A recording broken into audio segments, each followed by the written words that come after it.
Bapak yang saya hormati, perkenalkan saya Surja Kusuma dari Pusat Penelitian dan Penanggulangan Bencana KPPM Universitas 11 Maret. Pertama kali ini diajak Prof. Gernawa untuk berbagi di sini, di forumnya iklim. Nah, tapi saya di background di geofisika dan bencanaan, sehingga mungkin nanti menjadi tugas bagi saya untuk membahasakan apa parameter iklim, parameter cuaca ke bentuk bencana begitu. Tapi nggak tahu ini baru eh, baru usulan saya begitu. Jadi usulan saya mungkin ke BNPB nanti untuk memasukkan parameter-parameter kebencanaan iklim, terutama dari hidrometeorologi itu ke dalam kajian risiko. Jadi ada dua hal yang ingin saya sampaikan di sini, Bapak Ibu. Jadi yang pertama mengenai kajian risiko dan yang kedua mengenai eh, apa, dinamis, kajian risiko dinamis, ya, mengenai revisi untuk indeks risiko bencana Indonesia. Jadi sebagai background, sebagai pendahuluan, ini kejadian bencana, tren kejadian bencana di tahun 2008 sampai 2024 itu memang trennya naik, terutama di mulai tahun 2020 ini ada COVID di sini. Jadi mulai naik, tapi di 2022 dan 2024 ini turun sekitar 3.000-an ya. Terus kemudian di tahun 2025 ini data tahun sampai dengan 15 Oktober itu 2.590 bencana yang didominasi oleh bencana hidrometeorologi di sisi nah, di sisi ini, di sisi kanan ini ada banjir, ada 1.287 kejadian, kemudian cuaca ekstrim 539 dan seterusnya gitu. Jadi juaranya masih di banjir dan cuaca ekstrim. Nah, kemudian yang kejadian terbanyak ada di Provinsi Jawa Barat, Jawa Timur, dan Jawa Tengah. Jadi dominasi masih di Pulau Jawa. Nah, menurut rencana induk penanggulangan bencana BNPB itu pada capaian kedua periode 2025-2029 itu di poin 6 ini ada terwujudnya pemahaman terhadap risiko bencana dan adaptasi perubahan iklim. Jadi saya kira antara bencana dan perubahan iklim ini tidak bisa dipisahkan. Jadi harus harus harus diresmikan sesuai diakad nikahkan gitu kalau nggak salah. Ibu Bapak, jadi ini satu tool yang digunakan oleh teman-teman di kebencanaan untuk menghitung risiko bencana. Jadi ada komponen hazard di sini, kemudian ada komponen vulnerability atau kerentanan, kemudian komponen kapasitas. Jadi perkalian antara hazard dan kerentanan dibagi dengan kapasitas. Nah, ini nanti diperoleh peta risiko atau R-nya ini yang akan digunakan untuk menyusun dokumen rencana penanggulangan bencana, kemudian menjadi dasar juga untuk kebijakan-kebijakan di daerah kabupaten kota atau provinsi. Nah, di kajian risiko bencana itu untuk hazardnya itu ada di warna biru ini ada probabilitas dan intensitas sehingga keluar peta bahaya. Kemudian di kerentanan itu ada 4 komponen: sosial budaya, ekonomi, fisik, dan lingkungan. Ya. Kemudian di kapasitas, di C-nya ini ada 2 komponen. Yang pertama IKD, indeks kapasitas daerah, kemudian IKM, indeks kesiapsiagaan masyarakat. Jadi ada 5 parameter dan 7 indikator, 71 indikator yang untuk IKD. Nah, kemudian diramu di sini, menggunakan rumus ini nanti akan menjadikan peta risiko bencana untuk tiap-tiap jenis bencana. Ya. Ada peta bahaya, peta kerentanan, peta kapasitas, peta risiko, kemudian ada peta multi risiko. Jadi beberapa peta risiko di overlay begitu. Nah, ini beberapa beberapa kajian risiko yang saya dampingi, begitu, yang kami dampingi di P3B LPPM UNS. Jadi misalnya contohnya untuk banjir, ini ada eh, peta risiko banjir yang warna merah ini tinggi, ini skalanya dari 0 sampai 1. Jadi kalau apa, hijau ini mendekati 0 begitu, kemudian sampai ke 1 yang paling merah. Nah, ada beberapa daerah yang di sepanjang aliran sungai ini itu mempunyai warna hijau, ya, warna hijau dan ada yang kuning begitu. Sebenarnya kalau di sini warna orange, mestinya di daerah hulu ini juga orange ya. Tapi ada peran di sini, peran komponen vulnerability atau kerentanan dan kapasitas, ya, sehingga menjadikan resikonya menjadi lebih turun atau rendah gitu. Pun demikian di daerah ini untuk banjir sebelah kanan, peta sebelah kanan ini salah satu kabupaten di Jawa Tengah itu mempunyai warna yang hampir merah semua untuk resiko banjir.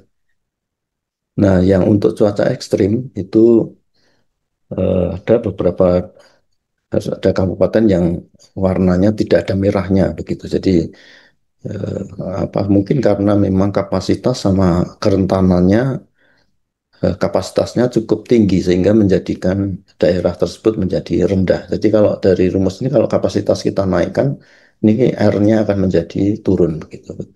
Pun juga kerentanannya rendah, maka R-nya juga akan turun. Nah, ada juga yang merah merona, bukan merah tapi kuning semuanya begini. Ada juga yang eh, merah semua. Jadi hampir semua daerah itu mempunyai risiko tinggi terhadap cuaca ekstrim. Gitu. Ya, jadi saya kira penting sekali untuk mempelajari cuaca atau iklim ini nanti kaitannya dengan sebagai input hazard, ya, sebagai input hazard untuk peta risiko bencana.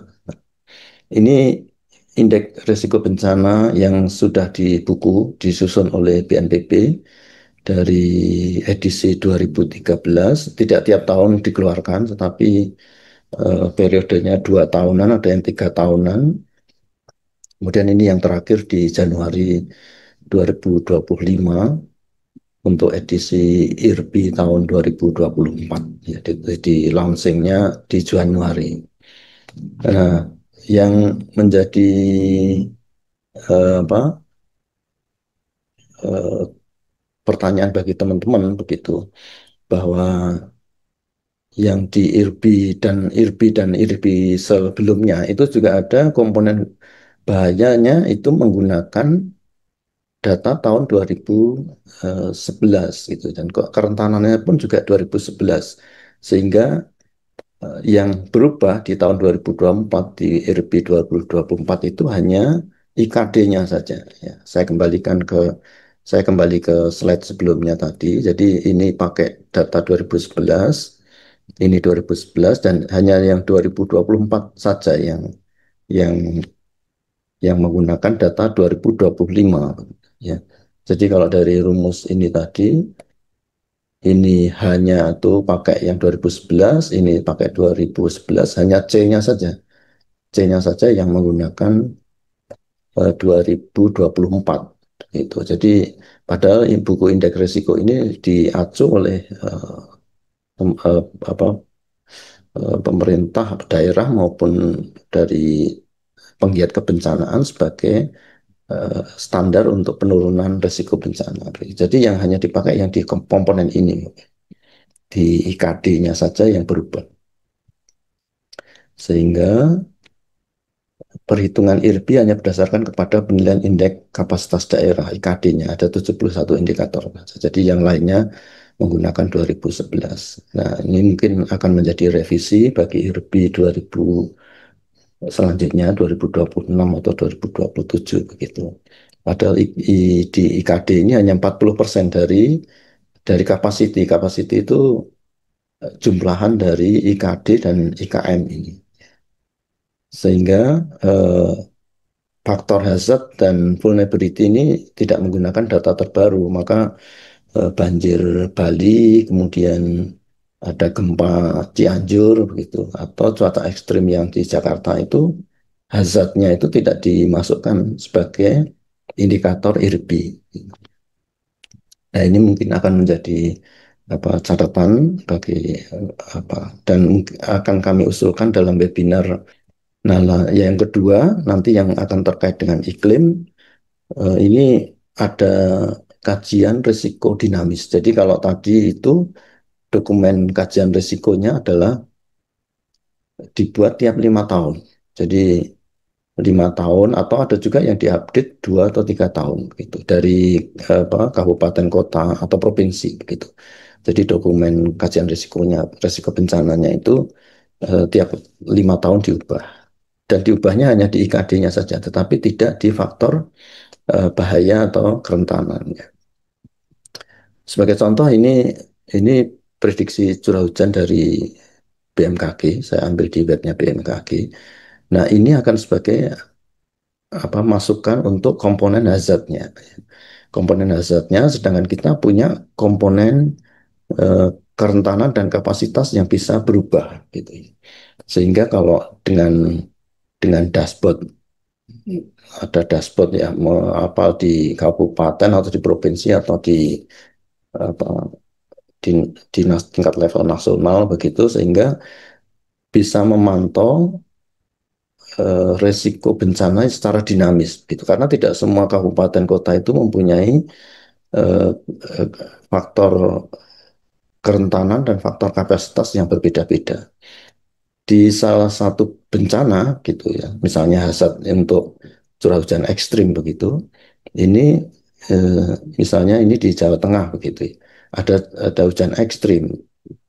Tidak semua daerah akan mempunyai penerimaan risiko bencana ekstrim begitu, risiko yang tinggi, tetapi eh, daerah-daerah yang mempunyai kerentanan tinggi, kapasitasnya rendah akan mendapatkan risiko tinggi. Tapi untuk yang mempunyai kabupaten kota yang punya kerentanan rendah, sedangkan kapasitasnya tinggi, maka risiko yang diterima juga akan rendah. Maka ini akan menjadi berbeda-beda di tiap daerah kabupaten kota. Nah, ini akan menjadi apa dashboard risiko ini akan menjadi satu early warning system begitu. Jadi sementara ini yang di-share oleh BMKG itu hazardnya saja. Jadi hazard early warning untuk hazard. Jadi misalnya ini cuaca ekstrim yang warna oranye ini lebih tinggi begitu. Sedangkan yang kuning ini yang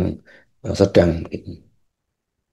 Nah, poinnya adalah kajian risiko dinamis dapat mengetahui risiko bencana secara real time dengan memasukkan komponen H yang sebenarnya sehingga kesiapsiagaan daerah dapat terbangun saat itu juga. Jadi misalnya kejadian Bali kemarin itu kalau kalau sudah ada dashboard risiko dinamis ini, maka misalnya di Badung atau di Jembrana begitu itu bisa atau di Denpasar itu bisa penerimaan resikonya bisa berbeda-beda karena tergantung kepada kapasitas. Ini contoh aja ya, contoh untuk yang kemarin banjir di Bali gitu ya. Tapi sayangnya eh, kita tidak mempunyai komponen kerentanan ini secara dinamis itu, atau kapasitas gitu ya. Nah, ini saya coba mencari dengan bibliometrik di Scopus dengan apa dengan untuk pengaruh perubahan iklim terhadap banjir begitu. Jadi komponen-komponen apa saja yang berperan gitu di perubahan iklim ini terhadap banjir gitu. Nah, di sini ada resilience-nya, di sini ada vulnerability sebenarnya di yang merah ini, tapi tidak nampak. Tapi kalau di gambar yang aslinya itu ada nampak gitu. Dan juga ada penggunaan machine learning yang untuk untuk memprediksi dari pengaruh perubahan iklim ke banjir gitu. Sedangkan yang di sini adalah perubahan iklim untuk siklon tropis. Jadi kata kuncinya saya pakai itu. Tidak banyak yang di Scopus itu yang terkait dengan dibandingkan dengan banjir ya. Kalau banjir ini bisa 40.000 sekian gitu ya. Tapi karena dibatasi hanya 20, untuk bibliometrik itu dibatasi 20.000 artikel, jadi untuk mencari kata kunci risetnya ini. Tapi kalau di siklon tropis tidak banyak, hanya 8 ribuan sekian. Sama kok, sama parameter yang saya temukan adalah ada kerentanan di sisi sini, kemudian ada risk assessment ini yang warna biru ini. Di sini juga ada risk assessment di sebelah sini yang. Nah, ini menunjukkan bahwa apa, ada komponen kerentanan dan kapasitas yang memang berpengaruh di apa, hazard untuk banjir dan siklotropis gitu. Nah, ini beberapa paper yang menggunakan yang sudah menggunakan resiko dinamis ya, kajian resiko dinamis. Ini misalnya dari ini yang ada kerangka dinamisnya, ini yang saya bold ini poinnya, Bapak Ibu silahkan bisa dibaca. Ada pendekatan sistemik dan dinamis dalam penilaian risiko, kemudian yang ini menggunakan model perilaku dinamis, yang ini menggunakan kerentanannya, kemudian ini juga kerentanan, kemudian ini menerapkan prinsip manajemen risiko dinamis. Jadi sudah ada banyak studi-studi yang menggunakan kajian risiko dinamis. Ya, mungkin di tempat kita mungkin perlu kolaborasi banyak pihak ya. Ada BMKG, ada BNPB, ada perguruan tinggi yang nanti bisa me, apa ya, menyatukan ini menjadi satu platform. Jadi BMKG bisa menyajikan hazardnya, kita mungkin bisa menganalisa dari kerentanan dan kapasitas gitu ya. Teman-teman dari bidang sosial juga bisa meneliti terkait dengan kerentanannya atau kapasitas masyarakatnya. Juga dari pemerintah, dari indeks uh, kesiapsiagaan daerahnya juga bisa dihitungkan begitu. Nah, ini poinnya Bapak Ibu. Jadi sebaiknya di risiko ini tidak statis, tapi melainkan berubah mengikuti interaksi antara zat exposure dan vulnerability, kemudian perubahan risiko dievaluasi berdasarkan data waktu nyata atau proyeksi jangka panjang atau proyeksi dalam 1 tahun seperti yang disampaikan Pak Supari tadi, kemudian eh, kerentanan dan kapasitas dapat dihitung untuk masing-masing kota, kabupaten, provinsi, sehingga dapat digunakan sebagai prediksi risiko bencana cuaca ekstrim. Kemudian bagaimana model dinamis dapat digunakan untuk peringatan dini dan kebijakan berbasis risiko terkini. Saya kira ini juga penting. Jadi bagaimana kajian risiko dinamis ini menjadi dasar untuk early warning system atau kebijakan-kebijakan dari pemerintah. Ini ada tawaran dari Dikti Saintek RI Rikup ya, riset konsorsium unggulan berdampak yang deadline-nya masih bulan depan, mungkin nanti monggo nanti kalau teman-teman dari iklim, dari bencana, nanti kita bisa kolaborasi dengan mitranya adalah BNPB atau BMKG begitu. Baik, terima kasih Pak Nurjana dan Bapak Ibu semuanya. Semoga Tuhan memberkati. Assalamualaikum warahmatullahi wabarakatuh.